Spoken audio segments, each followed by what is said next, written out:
Herzlich willkommen zu Hoffnung ist keine Strategie, dem Podcast mit spannenden Strategiegeschichten von gestern, heute und morgen. Mein Name ist Christian Underwood und in spannenden Strategiegesprächen wollen wir den Mythos Strategie entzaubern und aufzeigen, wie ihr mit strategischer Arbeit in diesen volatilen Zeiten gewinnen könnt. Und dafür haben wir heute wieder eine spezielle englischsprachige Podcast-Folge mit dem Gründer und Innovator von gotely, der ersten AI-based Strategiesoftware, Pedro Stark. Und ja, ich wünsche euch jetzt viel Spaß mit der englischsprachigen Folge. Welcome to our podcast, Pedro. Thank you, Christian. Thank you for inviting me. Yes. Before we start, I introduce you to our audience. Pedro, you hold several degrees from universities in Porto, Göteborg, and Lund in music, composition, and performance. You started your career as a musician, but after 6 months of joining an orchestra, you decided you go to one of the big four consulting companies and work as a strategy consultant and business development manager. After that, you worked as a CTO and board member in several companies before you founded the consulting company CW1 in Göteborg with offices in Tokyo, Portugal, Sweden, and the Philippines. And just, I think, 4 weeks ago, you launched gotely. Gotely, the first AI-based strategy software revolutionizing and democratizing strategic decision-making in complex business landscapes. Pedro, can you provide an overview of gotely and what inspired you to create the first AI-based strategy software?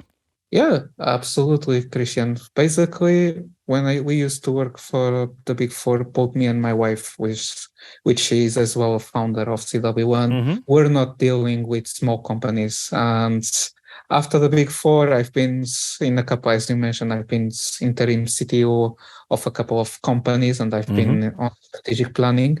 And I noticed the founders, they didn't know how to strategic plan. They would see an idea and they would say, okay, let's go for this. And I was like, but this is not the right strategic move to do. We are not even working within a framework, and that would be the problem because they would not validate their ideas to the point of coming to the market and assure the successability and the feasibility of the idea. And that's decided to me to say, okay, it's time to actually change that, and we started focusing on CW1 on this segment of the market. But the problem is it takes us too much time to deal with meetings with clients, and sometimes just to say this is not feasible, we would have to have a 30 minutes to 1 hour meeting. So we said, no, let's digitalize this and let's create an AI model that can say that to our clients so that we can actually reduce the procedural processes that we have within CW1 and actually move forward because we have more things to do, especially when it comes to financial scenarios or market research. It takes us too much time, so we prefer to focus on that rather than sitting in our meetings to say to the clients, yes, it's feasible. Okay, yeah, that's pretty cool. And that connects me really well with you because I had the same feeling. So created something else with our strategy frame, but we're like-minded in making it more efficient and effective using strategy all over. So who is the target group for gotely and how does it cater the strategic needs of that target group? On the first glance, if a person goes into gotely, we'll understand that the main group that we focus is startups, and the entrepreneur who just started now doesn't know the terms, doesn't know where to start, and maybe read here or there in startups.com or Y Combinator, yes, you need to do this and validate your idea, but they don't know how to do it. So we decided, okay, let's make the application completely free for this target group, and we offer that part of the idea validation to them for free, so that they can come along. Then, of course, we focus as well in the guys who have already passed the thing, have their product, but they are not getting traction or want to set up the mechanisms in the company in order to grow. And that's where with the other two parts of gotely comes. That one is a monitoring system where we divide their companies and their focus areas in 8 different areas, and we coordinate and help them setting up the systems in these 8 different areas of the framework. And then We have as well the capital raiser, where we help them actually establishing the pitch deck, the scenario projections, the P&Ls, and all the financial instruments that are necessary to show to investors, and even help them because we have a network of investors and ventures behind us. And we help them connecting them by knowing, okay, if you do this, your probability will be 10% higher rather than if you don't. So please include this in your meeting pitch so that the investor knows. Because, for example, one case that happened to us, we got a pitch where the projection financial was 2 columns with 8 cells of Q1 of 2024, Q2, and we were like, what is this? It doesn't work. And of course, we needed more, and it needs more. And that's what we do with the capital raiser. And basically, gotely is for this. We are developing actually a new thing, which is a Signals. It's a platform that is aware to news and websites of the competitors and when it benchmarking and actually gives automated signals saying, hey, your competitor on your last benchmarking analysis is up to this on this business model. Maybe you should be aware. And we are developing, and we're going to release that within 2 weeks from now on. Okay, cool. Yeah, thank you for give us that look into your innovation pipeline. So it doesn't stop. So you're still adapting to market needs. But why do you think this or the product gotely is not working? And I'm thinking of German clients and German Mittelstand because you worked for a few of them, and could they use also gotely?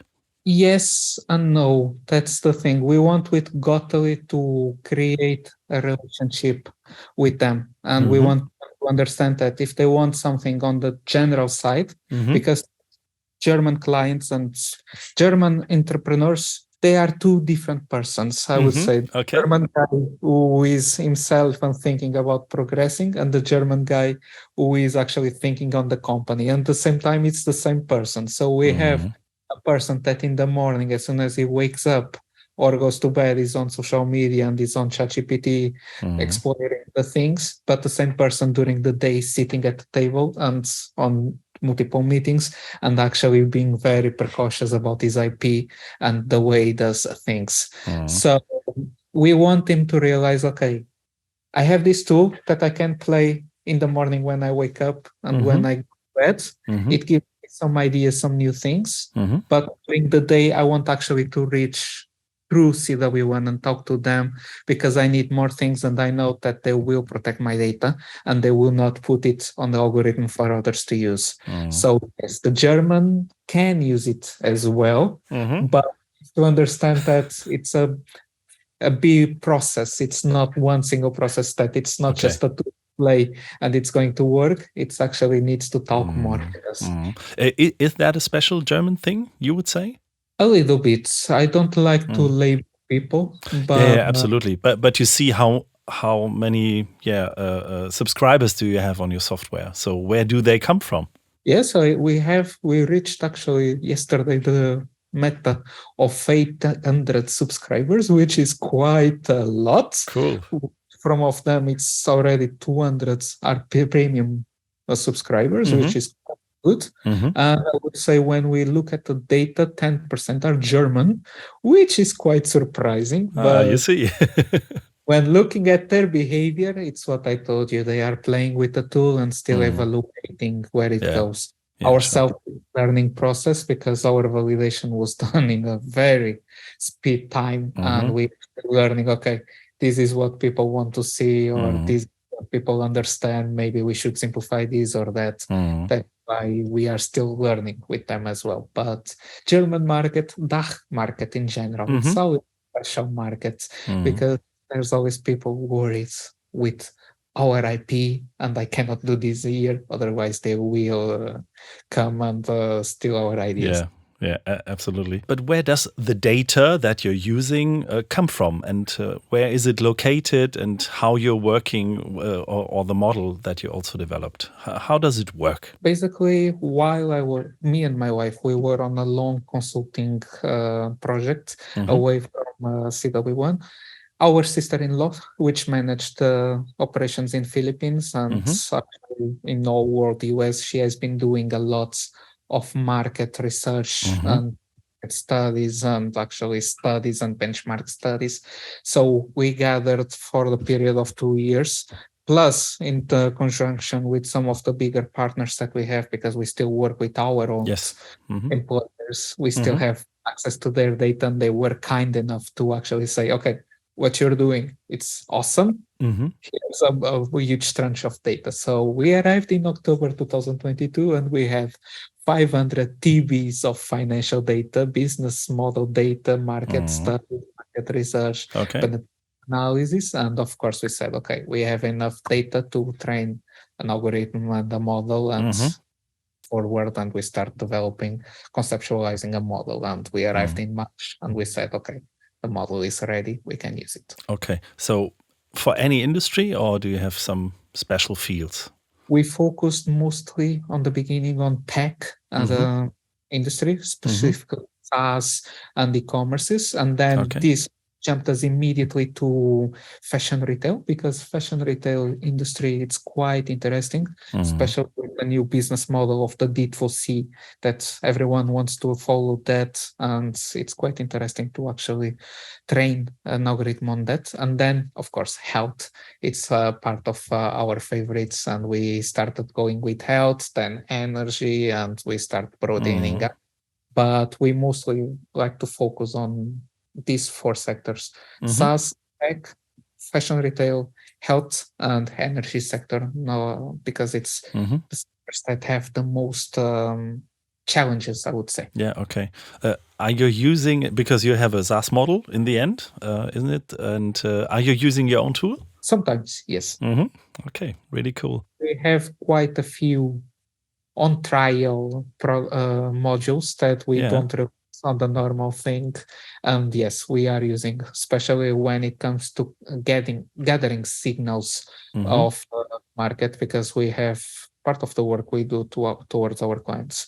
It's actually to provide insights and based on signals that we get on the market and predict castings. And we have a module that we have been training, sort of, let's call him a robot, that tells, okay, this is about to happen, be careful, or this is might happen in 2 months. For example, today in the morning when I read the news and I saw that Biden is considering the threat of Putin quite real, and at the same time dictator to Xi Jinping, I already quite predicted that would happen. Even if Anthony Blinken on Monday was like, yeah, we are friends again, I was already quite assuring that would happen, and this will have actually economic repercussions, because it's somehow related with few trade routes that come from the products of China into US. And we got this signal already last week. That's why we knew, okay, this might happen. And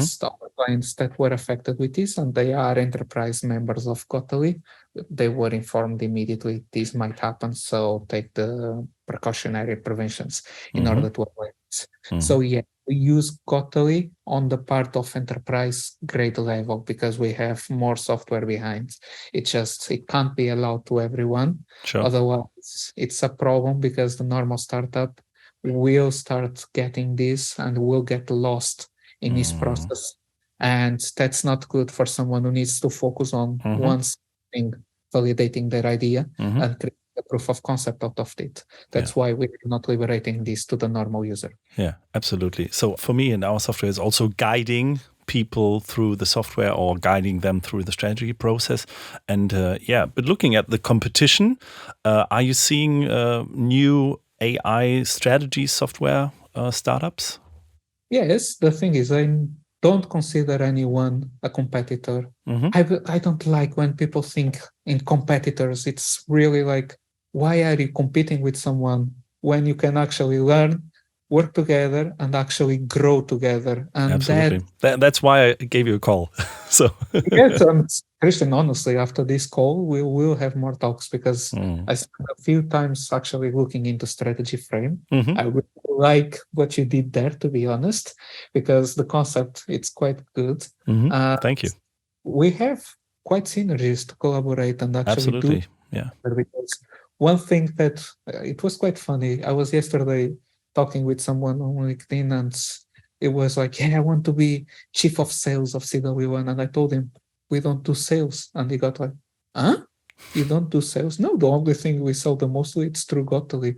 Other than that, we do a thing called business development, and we create business opportunities where we share revenues with our partners.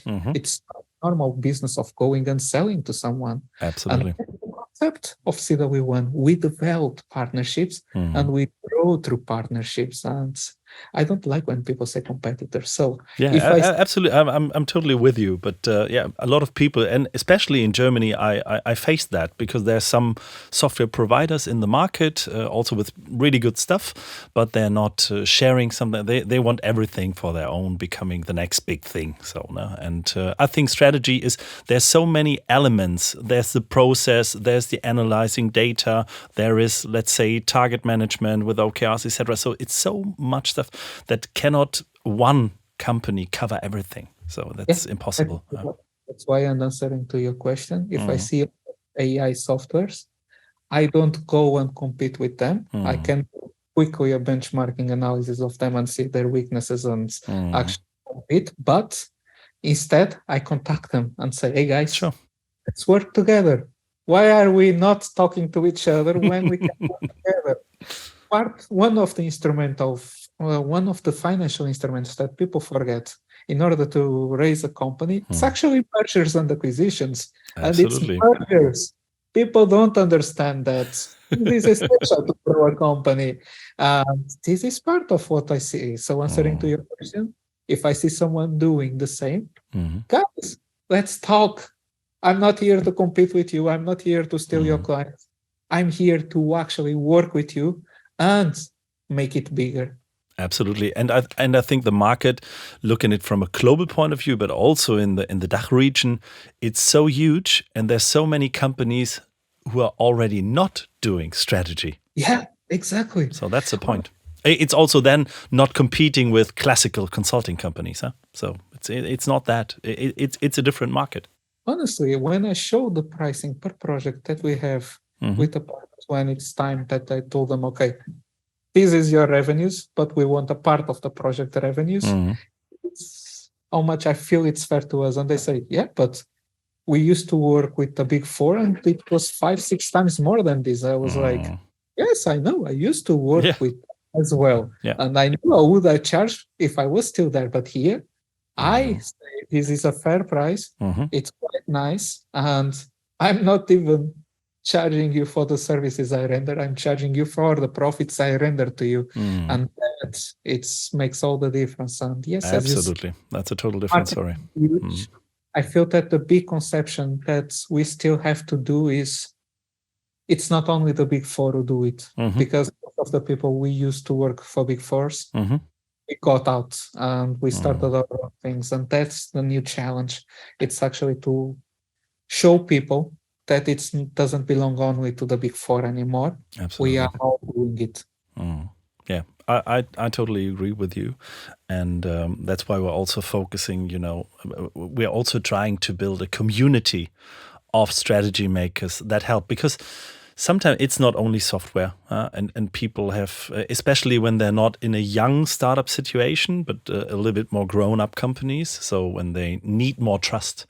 And I think there are some people that are not trusting software and not trusting AI, maybe a special German thing, but then you need some trustworthy people who explain it to them, but not ripping them off as a consultant and coaching them to use the stuff. That's the idea. Yeah. Exactly. Totally agree. Because honestly, if I wouldn't go when I used to work at my old employer, and I cannot disclose publicly, my hour was going by 250 euros an hour minimum if it was a light project. I'm like, that's too much. My hour nowadays, it goes by 150 and it's already too much. It's not even necessary so much. And that's what I want to show people with Gotely. And that was what I was trying to explain you. Sure. They can go with the tool, but once they need that level of trust, we are open. We even released today a chat functionality that they can just click and one of the strategy consultants will answer to them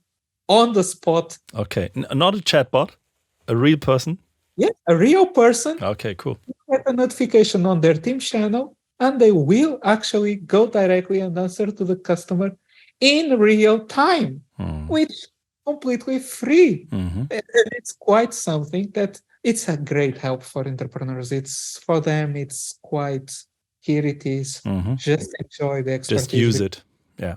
We are here to help you because we need more innovation in the world. For example, you are in German. One thing from the time I used to work as a CTO in Germany, one thing that I battle all the time was still using Java in every possible system in Germany, especially when it was to report to state entities using Java and really dinosaur technologies. And I was like, why are they doing that when we have in the market way more innovation and it's not being used? And they said, no, we always have done it like that and we'll be doing it like that. Because it's a door that says, okay, but you're not following up with the global evolution. And when we look at the macro trends that go around, we see that the German market is not evolving so fast as, for example, the Nordic market when it comes to innovation. And this needs to change. And it goes all from strategists that say, look at the trends, change your opinion, trust more technology, move forward. And talking about trends, and we see things coming up now, and some are adopting, and still some companies are still trying to go for the old business model. And that's a big problem. But I think starting or experimenting with new things. Maybe it's a German thing, but just in an engineering point of view, not as a technology, tech IT thing, what they're doing, and finding new business model in that sense. So you see the Nordics, before that US for sure, and also in Asia, because you also have some offices there. So, and they're not looking about data privacy and things like that, though. I think the most problem of the Germans are being afraid of going into the gray area. This uncertainty. Yes, talking about a little bit about health, German health sector, for example. Yes. There's huge regulation that is necessary, and there's the constant fear. If I break it, the general attorney will come after me. There's always this fear. Yeah. But there's also a gray area. And sometimes it's okay to be in the gray area, to try new things. If the state approves, sure, let's innovate.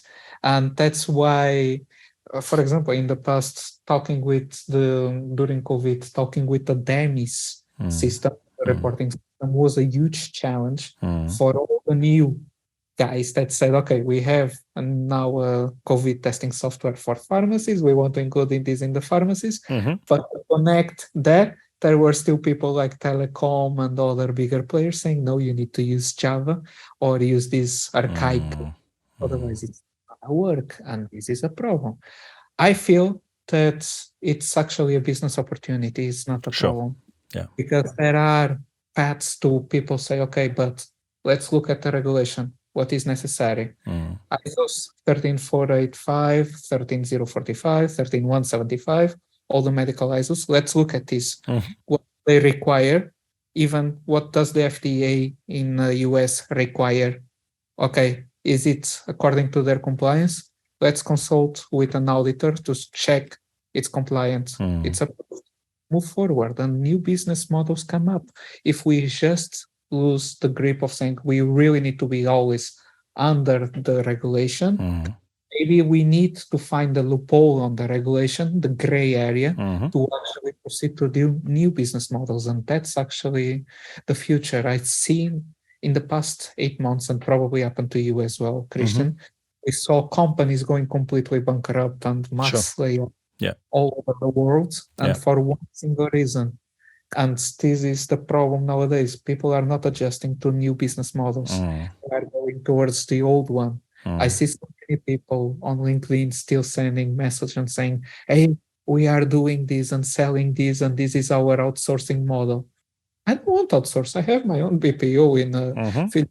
Why do I need outsource your services? I have my guys there or my guys in Portugal that do it. So would they even contact me? Or moreover, Germans and Nordics and Benelux and even US, they have all developers in-house. So why would they outsource? That business model is clearly doomed and it's clearly not going forward. It needs a revolution. And that's what people miss, that they need to look at these new things of innovation in order to go forward. And GDPR, I can tell you as well, our company, our legal department, it's actually leading with a lot of cases of our clients that want to sue someone for data breach because people are not respecting GDPR and that is ruining their business model. But GDPR itself, clause 97 says, the country regulation overlaps GDPR, actually. And this is the loophole, and it's possible to actually do multiple things within this loophole. And that's what people need to understand. It's even possible to develop business models around this loophole. Yeah, absolutely. But do you have a concrete tip, let's say, for strategists and business owners, how they can effectively leverage AI models? So I have this discussions now in each and every strategy workshop. They see AI, it's big now, it's becoming big, but what we're going to do and what is the first step that you would recommend? The first step is to stop ignoring ChatGPT as the Bible and was trained on the global data and not on specific cases or on specific market trends.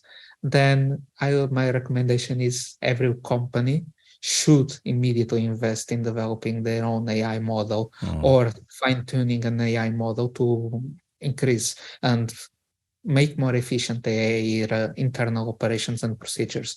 AI is not a Bible that will give you the answer to how to become rich overnight. That doesn't exist. Yeah, even when you read it on TikTok, that works. That never works. There's no method of getting rich overnight. OpenAI didn't get rich overnight. They had 100 million financing from Elon Musk and Microsoft. That doesn't happen overnight. People need to understand that. But it's a tool that can actually improve the procedures of the company. And if they have a strategy storage already with a defined framework of procedures and reporting and how to do things within the organization, AI makes streamlines the process so fast dramatically, that the corporation, instead of growing at a rate growth of, let's say, 5 to 10% every year, can grow suddenly 40 to 50% with the help of AI if they learn how to use AI properly. Absolutely. And now we're at the end of the podcast. So I have one last question for you. Lastly, what advice would you give to aspiring entrepreneurs or innovators looking to create their own AI-based software model? So how can they do it? What is the step? Because you already did it. First, and I myself nowadays, I try to not be so much into coding, but sometimes I still have to go and some of the projects. But the first step is to warn them, be ready to knock your head in the wall many times because it's a new world, it's complex, it's advanced, understanding what is NLP, what is semantic analysis, what is sentimental analysis, clusterization, and all these conceptions. It's quite tough to learn. But once they get it, the possibilities are innumerous. And it's not getting rich overnight, but it's creating organizations and entities and business models that will work because the AI will make sure that everything is running smoothly. And even when it comes to bug tracking and making sure if there are gaps in the process, the AI can recommend that. And that is really something unique to make the processes and ideas to come forward and be successful. So my advice to the normal entrepreneur that wants to use AI, it's actually don't go for ChatGPT. That's not going to work. Integrating a ChatGPT on an application, if it's not for text, it's not the proper model. ChatGPT is to generate text.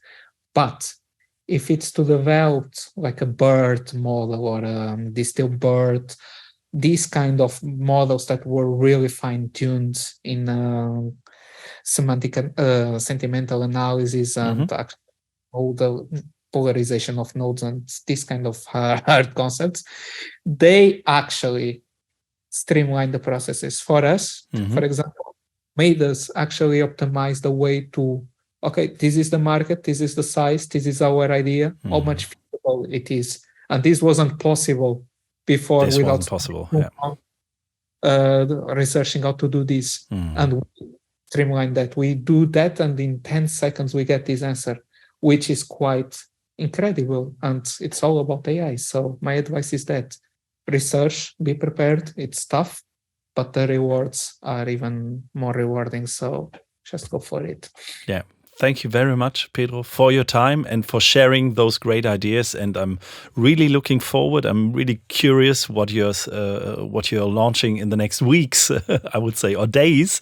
It's not like that you're launching it in 1 year. So and it's still developing, and I'm really looking forward. And looking forward of how we can more cooperate maybe with the strategy frame. And I think when you're talking especially about that thing, situation analysis, market potentials and competitors analysis, so people are struggling and we're trying to get them step by step in the workflow. But if there's an AI model and they're just putting the data and get it in like this, that would be perfect.